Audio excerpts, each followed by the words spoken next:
read through Genesis, and one thing you run into very quickly is the judgment in the flood, that all of humanity was wiped out in a flood. And the question is, what is the nature of the flood? Hugh, what is your, how would you describe the flood to somebody who's asking you that question? That the Bible teaches a worldwide flood, but not a global flood.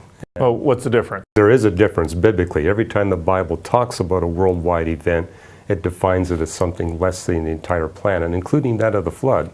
For example, if you go into Peter's second letter, he talks about the world of the ungodly being flooded.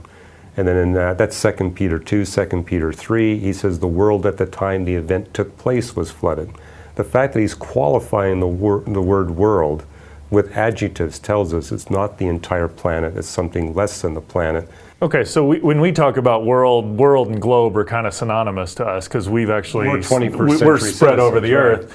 So you're arguing that the flood was local, or not the full extent of the globe, but it was a judgment on all of humanity. Well, worldwide in the sense that all of humanity was impacted by the flood. But if humanity had not yet settled Greenland and Antarctica, for example, there's no need for God to cover the entire planet with water to deal with human reprobation. The floodwaters, I believe, went as far as human reprobate behavior had an impact.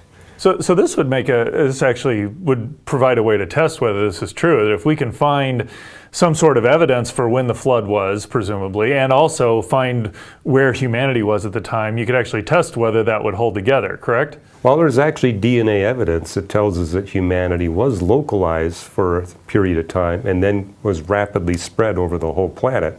And you actually see that in Genesis 10, where God steps in, Genesis 11, and deals with man's rebellion about his refusing to obey his command to multiply and fill the earth. And you see God forcibly scattering humanity over the face of the earth, and that's described in some detail in Genesis 10.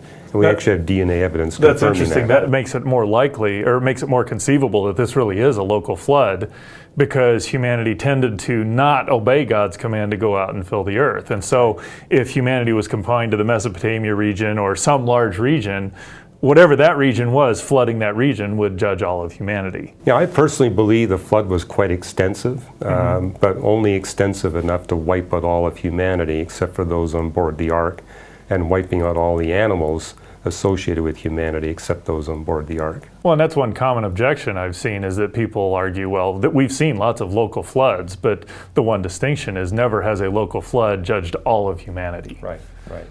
And so when we look at the Genesis flood, or a local flood that wipes out all of humanity and all of the animals that had affected humanity, the description given in Genesis is a remarkably consistent account that fits with just such an event.